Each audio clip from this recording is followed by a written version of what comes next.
La TVT au cœur de l'information.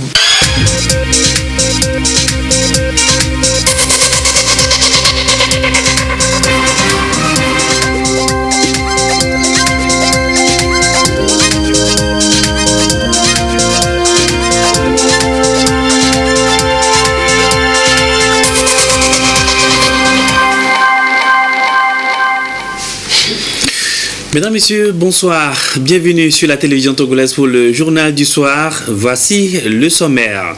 Les Togolais iront aux urnes demain dimanche pour élire les conseillers municipaux.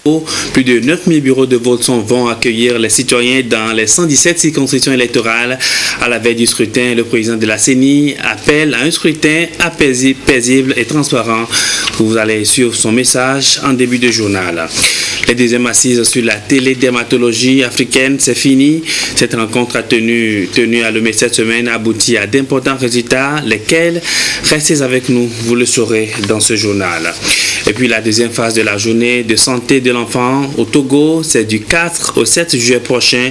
Tous les enfants du Togo vont bénéficier des services préventifs, notamment le déparasitage à l'albendazole, la supplémentation en vitamine A, entre autres. Voilà, pour le titre, encore une fois, bonsoir et bienvenue dans cette édition du soir. Près de 3 500 000 électeurs togolais seront appelés aux urnes demain dimanche pour élire les conseils municipaux. Les 9005 bureaux de vote seront ouverts dès 7 heures dans les 117 circonscriptions électorales. À quelques heures de cette étape décisive du processus amorcé depuis mars, le président de la CENI appelle à un scrutin paisible et transparent. C'est à travers un message de circonstance adressé cet après-midi. Message recueilli par Augustin Kossi. Chères électrices, chers électeurs, le processus électoral en vue des élections des conseillers municipaux, enclenché depuis la prestation de serment des membres de la CENI en mars 2019, entre dans l'une de ces phases décisives qu'ensemble nous franchirons ce dimanche grâce à Dieu et au précieux concours de toutes les parties prenantes. Dans cette perspective, conformément au décret du 7 mai 2019 fixant la date des élections et convoquant par la même occasion le corps électoral, les citoyens togolais des deux sexes en âge de voter régulièrement inscrits sur les listes électorales sont appelés à s'acquitter de leurs devoirs civiques ce dimanche 30 juin 2019. À cet effet, 9005 bureaux de vote seront ouverts de 7h à 16h à travers les 117 circonscriptions électorales correspondant au nombre de communes que compte désormais notre pays. Les élections des conseillers municipaux du 30 juin 2019 constituent un rendez-vous historique, patriotique et solennel au cours duquel 3 423 099 électeurs attendus incarneront, en observant le rituel du vote, le pouvoir de consacrer la libre administration de nos collectivités territoriales, corollaire de la légitimité des élus locaux. C'est dire combien le vote est fondamentalement un acte de citoyenneté par excellence, un levier entre les mains des citoyens électeurs pour faire fonctionner la démocratie, notamment à la base, en élisant directement celles et ceux de nos compatriotes candidats aux fonctions de conseillers municipaux, un sacerdoce au service de nos communautés respectives. Chères électrices, chers électeurs, comme vous, la CENI est consciente des enjeux attachés à ce scrutin. Elle s'est investie, appuyée par ses démembrements et avec le précieux concours de ses partenaires, en tête le gouvernement, à créer les conditions requises pour des élections démocratiques et apaisées. Mes chers compatriotes, chères électrices, chers électeurs, il vous appartient à présent de jouer votre partition en vous rendant massivement aux urnes ce dimanche 30 juin 2019, dans le calme, la paix et la sérénité pour voter afin que votre voix compte dans le choix des femmes et des hommes qui conduiront désormais la destinée de vos communes. Soucieux de la qualité du choix que vous êtes appelés à opérer ce dimanche 30 juin 2019, notre institution a élaboré et diffusé des messages d'information et de sensibilisation à votre endroit pour vous éclairer, entre autres, sur les procédures de vote.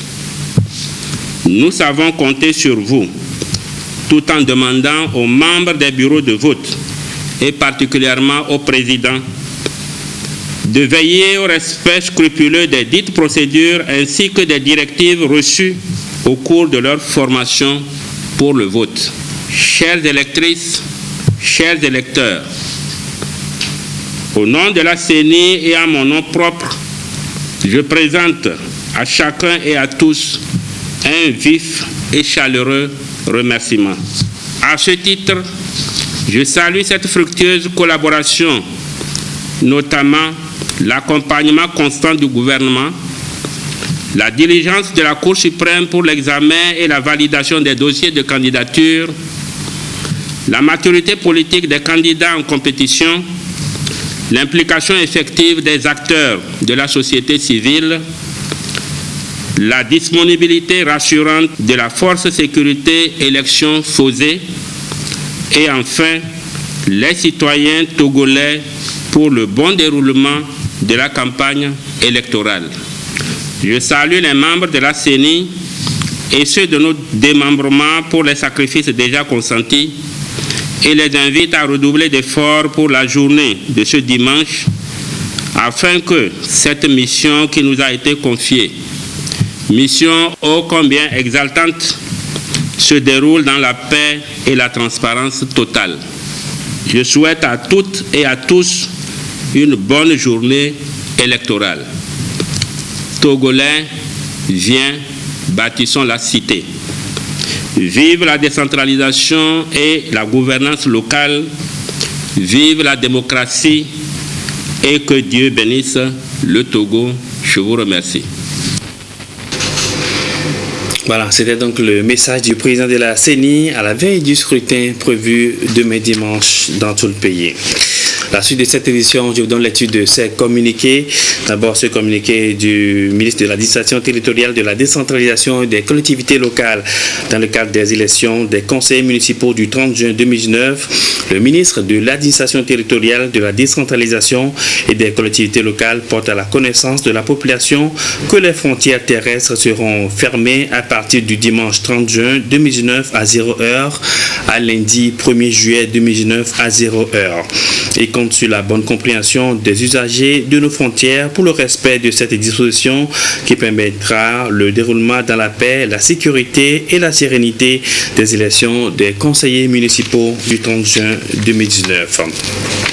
Ce communiqué de la CENI, dans le cadre des élections des conseillers municipaux, la Commission électorale nationale indépendante CENI organise la nuit électorale ce dimanche 30 juin 2019 après le déroulement du scrutin. Cet événement se déroulera en direct au siège de la CENI entre 21h et 0h sur les médias audiovisuels de service public. Il vise à permettre à la population de s'informer davantage des enjeux des élections municipales ainsi que l'organisation technique et matériel du scrutin, tout cela au regard des normes et standards internationaux. À cet effet, le président de la CENI invite les responsables des partis politiques et à présenter des listes de candidats ainsi que les candidats indépendants à prendre part à cet événement. Dans le cadre des élections des conseillers municipaux du 30 juin 2009, plusieurs organisations de la société civile ont adressé des demandes d'accréditation pour la sensibilisation des électeurs et l'observation des différentes phases du processus électoral. Le président de la Commission électorale nationale indépendante CENI porte à la connaissance de ces organisations que seules celles qui ont reçu leur accréditation dûment signée par lui sont autorisées à déployer leur observateur sur le terrain. Ceux-ci sont identifiés par un badge délivré par la CENI. Il rappelle à l'opinion publique et aux responsables des dites organisations que tout contrevenant à cet égard s'expose à la rigueur de la loi. Le président de la CENI compte sur le civisme et le sens de responsabilité de tous pour un bon déroulement du scrutin. Ce communiqué de la HAC pour poursuivre, le président de la Haute Autorité de l'Audiovisuel et de la Communication HAC informe les médias publics, privés et la presse étrangère que conformément aux dispositions du Code électoral et des textes réglementaires de la HAC, il est formellement interdit de faire la campagne médiatique le jour de vote en diffusant ou en faisant diffuser, en publiant ou en faisant publier par tout moyen de communication audiovisuelle, écrit ou en ligne, tout message ayant le caractère de propagande électorale pour une liste de partis politiques, regroupement de partis politiques ou de candidats indépendants en lice. La HAC invite l'ensemble de la presse au respect scrupuleux de cette disposition. Le président de la Haute Autorité de l'Audiovisuel et de la Communication HAC informe les médias publics, privés et la presse étrangère que conformément aux dispositions du Code électoral et des textes réglementaires de la HAC, avant la fermeture du dernier bureau de vote sur le territoire national, aucun résultat partiel ou définitif ne peut être communiqué au public. Par ailleurs, après la fermeture du dernier bureau de vote et jusqu'à la proclamation définitive des résultats de la Cour suprême, les médias publics, privés et la presse étrangère ne peuvent publier ou diffuser que les résultats donnés par la CENI ou ses démembrements. Ils doivent alors chaque fois préciser leur caractère partiel et provisoire. La Haute Autorité de l'Audiovisuel et de la Communication invite par conséquent l'ensemble de la presse au respect scrupuleux de ces dispositions. Et pour finir, le ministre de la Sécurité et de la Protection civile communique le jeudi 27 juin un grave incident consécutif à un litige foncier s'est produit à Gando, dans la préfecture de Loti Sud. Il a occasionné des morts, des blessés et des dégâts matériels importants. En effet, il convient de préciser qu'un litige foncier datant de plusieurs années et pendant devant la justice oppose les communautés Tchokossi et Gangan dans la dite localité. Étant donné que les domaines litigieux sont des terres exploitées par des populations paysannes et en attendant toute décision de justice, le juge a autorisé les deux parties à poursuivre leurs activités sur les parcelles qu'elles cultivaient. Malheureusement, ce jeudi 27 juin 2009, et contre toute attente, des jeunes Gangans ont surgi et assommé des Tchokossi qui étaient en train de cultiver leurs parcelles. Il s'en est suivi sur les lieux un affrontement entre les deux communautés. Cet incident s'est répandu dans tous les villages de la préfecture, a pris de l'ampleur et s'est poursuivi dans la journée du vendredi 28 juin 2018. On déplore 2 morts, une dizaine de blessés et plus de 50 maisons incendiées. Aussitôt informés des faits, les éléments des forces de défense et de sécurité sont intervenus pour amener le calme dans la préfecture. Une trentaine de jeunes instigateurs interpellés seront présentés au juge pour répondre de leurs actes. Toutefois, les enquêtes se poursuivent pour faire la lumière sur ce grave incident malheureux et les actes inciviques inhérents. Le ministre de la Sécurité et de la Protection civile présente au nom du gouvernement ses sincères condoléances aux familles éplorées et souhaite un prompt rétablissement aux blessés.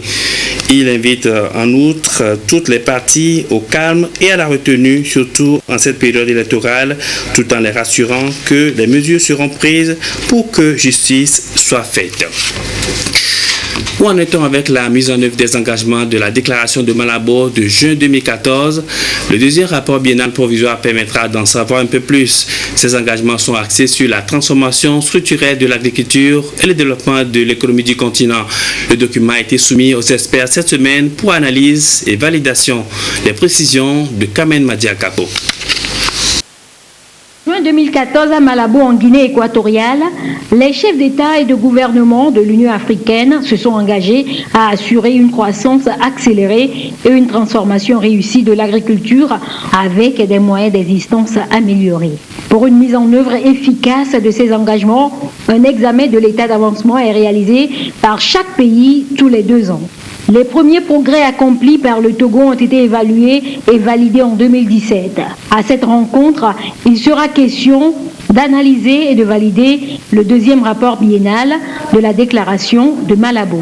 Aujourd'hui, nous sommes dans le dernier tournant qui devrait permettre à tous les acteurs nationaux d'apprécier les éléments de données et d'informations qui sont collectés et pour renseigner les 47 indicateurs qui ont été définis par la Commission de l'Union africaine avec l'approbation de tous les pays, et bien sûr avec l'appui des instances spécialisées.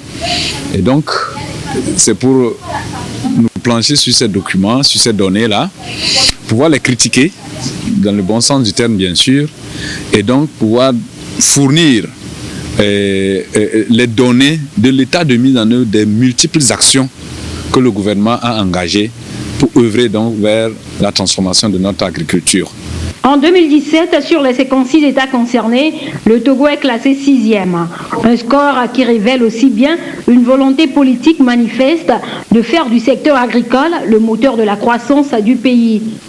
La commission de la CEDEAO apporte son soutien au pays pour parvenir à de meilleurs résultats. Notre appui consiste en fait à apporter des éclaircissements sur le calcul des indicateurs et également les sources de données. Il ne s'agit pas de la mise en œuvre de ces engagements, mais plutôt du suivi de la mise en œuvre de ces engagements-là. Ce rapport devrait être transmis au plus tard le 30 juin prochain à la Commission de l'Union africaine. La constitution du stock de sécurité en céréales se poursuit au niveau de l'ANSAT. À Lassa, dans la COSA, la société coopérative Banabassa a cédé une importante quantité de sorgho à l'agence. Pendant ce temps, au village de Kélétou, dans la préfecture de Tchamba, l'ANSAT a acheté 25 tonnes de maïs auprès des producteurs. Le récit de nos correspondants Nestor Mouzour et Lamarck Bodjona. La coopérative Banabassa de Lassa, une des meilleures organisations paysannes dans la COSA, elle a pour activité principale la culture des céréales. Cette coopérative a reçu la visite de l'Agence nationale de sécurité alimentaire du Togo. L'ANSAT a entamé une campagne d'achat de céréales pour consolider ses stocks. Auprès de la coopérative Banabassa, l'ANSAT a prélevé 40 tonnes de sorgho pour un montant de 8 millions de francs CFA à la satisfaction des producteurs. On vivait très difficile avec nos cultures, mais par l'ANSAT, on a vu comment ils ont commencé pour nous payer les céréales. Notre vie est améliorée. Nous pouvons emmener les enfants à l'école. S'il y a quelque chose, des maladies sur le foyer, nous pouvons se diriger vers l'hôpital, il n'y a pas de problème. La santé, c'est très avantageux. Avec les dames, ils mesurent, mais on ne te paie pas content comme ça. Mais avec l'ANSAT, on vient, on prend tes choses, on te donne l'argent en même temps. Les opérations d'achat de céréales auxquelles procède l'ANSAT sont placées désormais sous le signe de la bancarisation. La bancarisation, tout groupement qui a un stock, fait parvenir à toutes les directions de l'ANSAT sur l'étendue du territoire leur numéro de compte. Et c'est sur ce numéro de compte qu'est effectué des versements. Aujourd'hui, ce sont des gardes de sécurité. Et non seulement c'est la sécurité, on voudrait familiariser nos producteurs à tout ce qui est lié aux banques. On voudrait qu'aujourd'hui nos producteurs deviennent des entrepreneurs. Des gens qui peuvent facilement aller vers les banques, lever des fonds, discuter sur les modalités, pouvoir être compétitifs à travers l'aide des banques. C'est l'idée. C'est dans ce magasin d'une capacité de 3000 tonnes que les produits céréaliers achetés dans la région de l'Akara seront désormais stockés. Il est construit sur le financement de l'Union économique et monétaire ouest-africaine afin de renforcer les capacités de stockage de l'ANSAT. Aujourd'hui, nous saluons ce magasin parce que ça nous donne une bouffée d'oxygène, parce que ça nous permet de décupler nos capacités de stockage. Au même moment, c'est des magasins qui seront des magasins tampons pour tout le stock de la région, et que éventuellement ça pourrait servir à nos opérateurs économiques comme aux institutions internationales qui voudraient faire des dépôts tampons et ensuite l'acheminer vers d'autres destinations. Les stocks que constitue l'ANSAT lui permettent de lutter et de maîtriser la flambée des prix des céréales sur le marché. Ils permettent aussi au gouvernement d'apporter assistance aux populations lorsque le besoin se fait sentir. Les producteurs de maïs du village de Kélétou, dans le canton de Koussountou, peuvent se réjouir en ce moment de labour des champs. L'Agence nationale de la sécurité alimentaire du Togo, ANSAT, leur partenaire d'achat de maïs, était dans cette localité pour la deuxième phase du stock de sécurité alimentaire de 2019.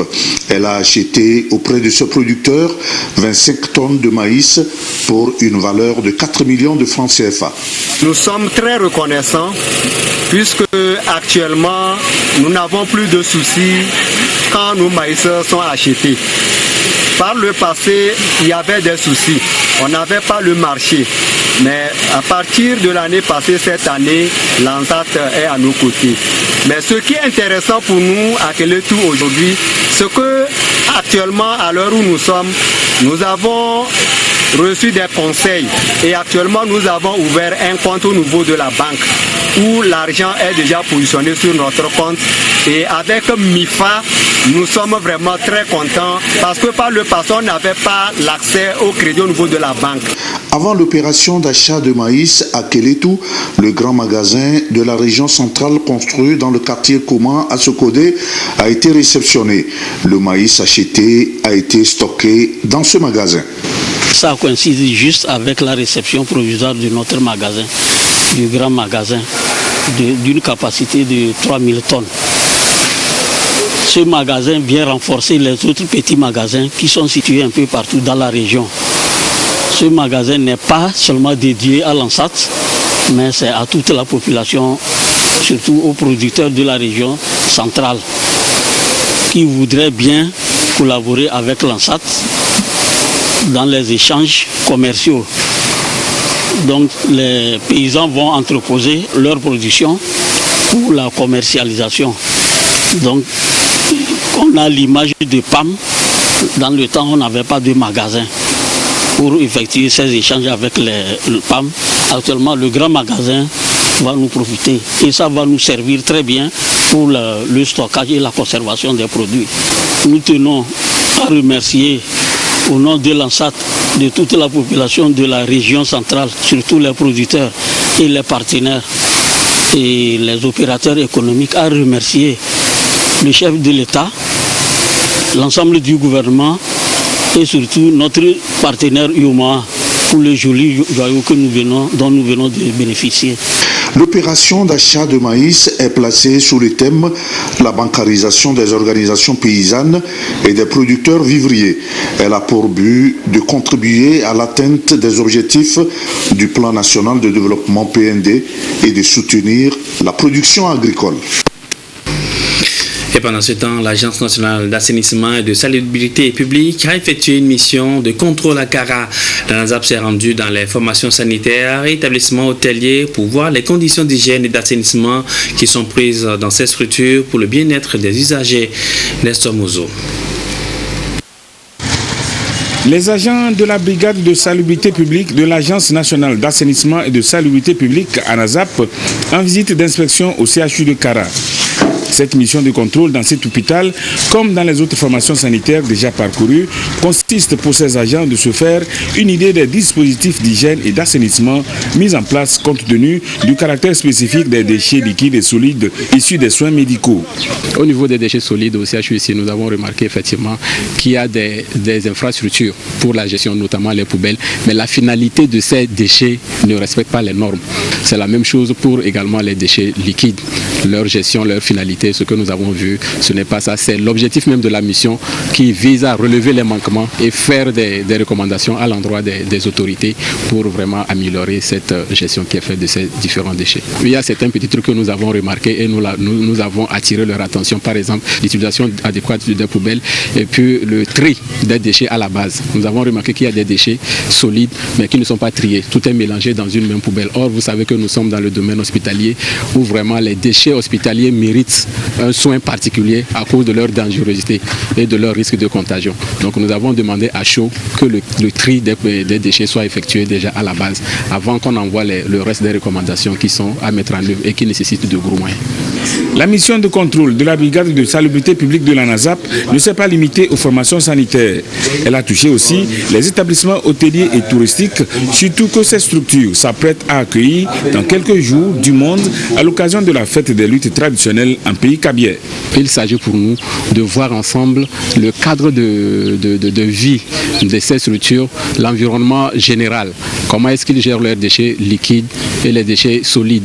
Comment est-ce qu'ils font pour la propriété, le maintien de la propriété, et est-ce que le personnel qui y travaille a le matériel de travail adéquat, notamment les équipements de protection individuelle pour éviter les risques de contamination des maladies. Au cours de leur visite, ils ont remarqué qu'il y avait une poubelle ouverte. Donc dans les prochains jours, nous pensons à jeter une poubelle à pédale pour permettre aux cuisiniers de jeter les déchets dedans. Par cette opération, la NASAP étend progressivement ses interventions pour couvrir tout le territoire national en ce qui concerne les missions qui lui sont assignées depuis sa création en décembre 2013 par le gouvernement. Sachez que 126 étudiants de l'EAMO viennent de recevoir leur diplôme de master. Ils ont également reçu des prix d'encouragement dans chaque filière, notamment architecture, urbanisme et gestion urbaine. Cette 38e promotion de l'EAMO constitue le pont entre l'Afrique de l'Ouest et du Centre. La cérémonie avec Gérald Agodjo. Le grand jury annuel de diplôme a donné les résultats aux étudiants de niveau master à l'École africaine des métiers de l'architecture et de l'urbanisme EAMO. Pour le compte de la session 2019, les 3 filières urbanisme, architecture et gestion urbaine ont enregistré des rendements satisfaisants. 126 candidats venus de 14 pays de l'Afrique de l'Ouest et du Centre ont obtenu 100% de succès dans l'axe urbanisme, architecture 92,91% et gestion urbaine 100%. Tout cela fut possible grâce à la conduite éclairée de nos administrateurs. Après plus de 44 ans d'existence, l'institution a fait un parcours remarquable. Des succès que nous célébrons une partie par l'occasion et qui s'ajoute par la suite à beaucoup de ces produits se trouvant activement engagés dans le développement du paysage économique des pays africains. L'école a entamé un tournant décisif dans la formation professionnelle des métiers de la ville avec des innovations perpétuelles. Au-delà de leur qualification, des récompenses ont été offertes aux candidats le plus méritants de chaque filière. Prix institutionnel, prix spéciaux, meilleur étudiant et prix spécial de l'excellence féminine. Nous souhaitons le meilleur pour l'avenir. Nous déclinons notre diversité culturelle en vous disant accueil, danke, espagnol, gracias, anglais, thanks.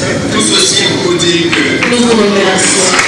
Créée en 1976, l'École africaine des métiers de l'architecture et de l'urbanisme a aujourd'hui à son actif près de 1300 cadres de haut niveau sur le terrain. Cette cérémonie, aussi conviviale que solennelle, est à l'image même de notre institution commune de formation, ouverte non seulement sur les 14 États de l'Afrique centrale et de l'Afrique de l'Ouest, mais aussi et surtout ouverte à la jeunesse estudiantine africaine de plusieurs zones non linguistiques.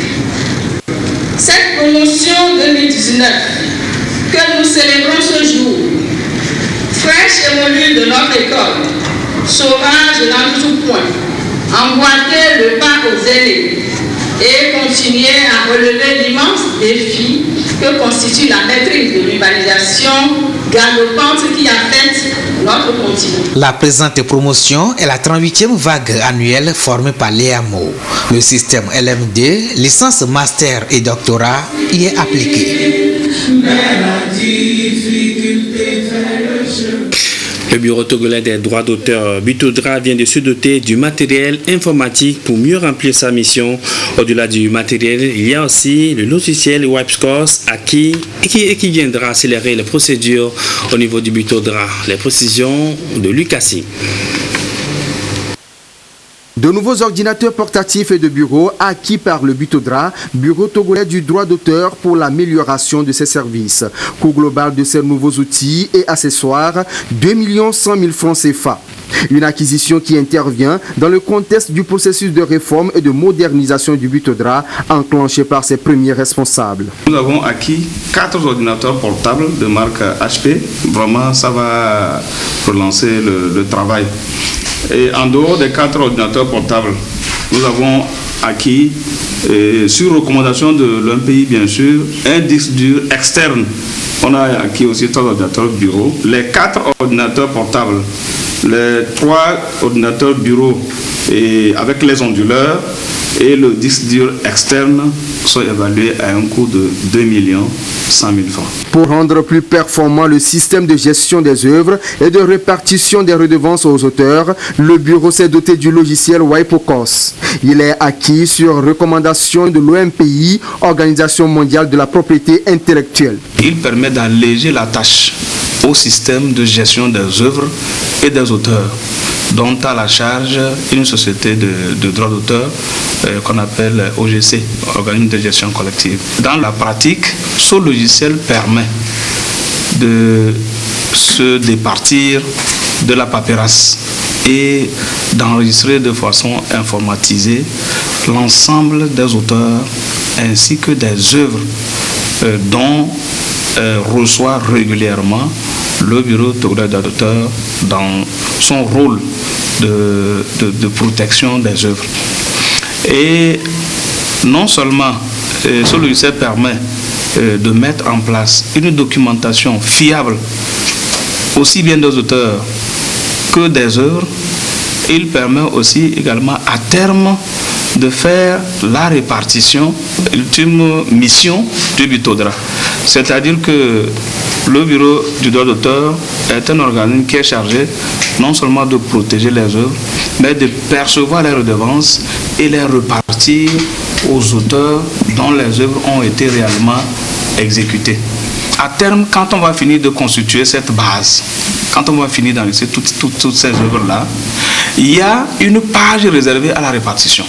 Et au niveau de cette page-là, sur le même logiciel, il y a des parties où on doit aussi saisir les œuvres de programme, qu'on appelle les relevés de programme.